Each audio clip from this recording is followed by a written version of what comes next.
Reporter asked James Mattis what keeps him up at night. His answer made him shiver. Secretary of Defense James Mattis said in an interview airing today that nothing keeps him up at night. He says that he keeps others up at night. Laughter. That's why we love James Mattis. This man is an American hero. Watch this crazy video below. James Mattis, I keep other people awake at night.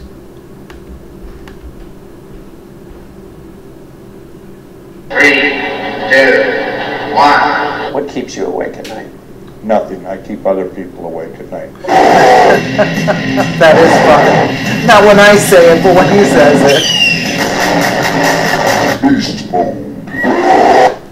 That is funny. Then James Mattis weighed in again on the fight against the Islamic State of Iraq and Syria. He said that we have shifted to annihilation tactics. Our strategy right now is to accelerate the campaign against ISIS. It is a threat to all civilized nations, Mattis said. Defense Secretary Mattis weighs in on Iran. When you served under President Obama, you were asked, I believe, by the president, what worries you? And you said three things: Iran, Iran, Iran. Is that still your feeling? I had a more, let's just say, a narrower portfolio in those days because President Obama had assigned me as the commander of U.S. Central Command.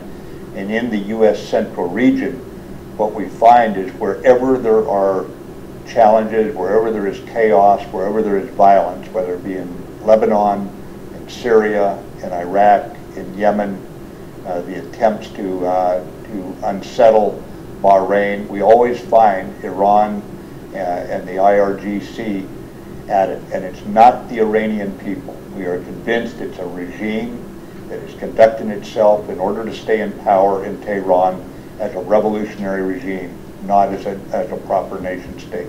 They are not looking out for the best interest of their own people. And so you've got this revolutionary cause that causes them to then go around creating mischief everywhere, to include trying to murder an Arab ambassador fewer than 2 miles from the White House a couple years ago. And I've seen the intelligence. This was not a rogue agent. This was an operation approved at the highest levels. And so ambassadors are men and women of peace. And for someone to try to murder an ambassador in Washington, D.C., you can understand why President Obama was committed to stopping the nuclear program. Mattis said that ISIS will have no retreat. We have already shifted from attrition tactics, where we shove them from one position to another in Iraq and Syria, to annihilation tactics, where we surround them. Mattis said, our intention is that the foreign fighters do not survive the fight to return home to North Africa, to Europe, to America, to Asia, to Africa. We're not going to allow them to do so. We're going to stop them there and take apart the caliphate. During the previous Obama administration, a senior NATO official said, we need to know that the Americans are with us. Are the Americans with NATO now? Can they be assured of that? I have met with over half the counterparts I have from the NATO nations. They have no doubt that we are with them. And at this point, it's more how do we work together. There's no sense that they have to argue or discuss or question that commitment.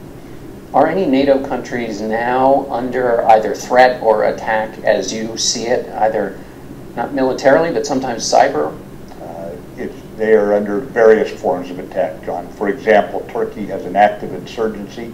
That's the PKK, the only NATO nation that confronts an active insurgency inside its borders. We have seen the terrorist threat, especially against the southern nations of NATO. But also, as we all saw just a week ago in Manchester, where children were murdered intentionally by ISIS-inspired terrorists. So the terrorist threat is real. From the east, we have Russia, which has declined to engage in a positive, productive manner and is obviously, through its activities, shattered trust with a number of nations, especially along the eastern periphery. And at the same time, democratic processes, elections, the Russians have mucked around inside other people's elections. And so, yes, NATO recognizes the shifting sense of Russia? The president has encouraged NATO members to pay up. Is that bearing any fruit? It is. As of this year, we see a second year in a row of increased military spending. Taken together, the non-U.S. members of NATO spend 4 times as much on military defense than Russia does. So this is no insignificant amount. Furthermore, this is an organization of democratic nations. So every nation rightly gets its own say, but it is one that for the first time went into combat, went to war when the United States was attacked. It was organized, trained, equipped to rebuff the Soviet armies following World War II, and it never had to fire a shot. Probably the most successful military alliance in history. But when the United States was attacked, they all responded, and they were there with us in Afghanistan. You see that right now, for example, in western Mosul, that is surrounded, and the Iraqi security forces are moving against them, he said. Tal Afar is now surrounded. We have got efforts underway right now to surround their self-declared caliphate, capital of Raqqa. That surrounding operation is going on, and once surrounded, they will go in and clean them out. Share this. I don't know. Let us know what you think in the comments below. And again, thank you so much for watching.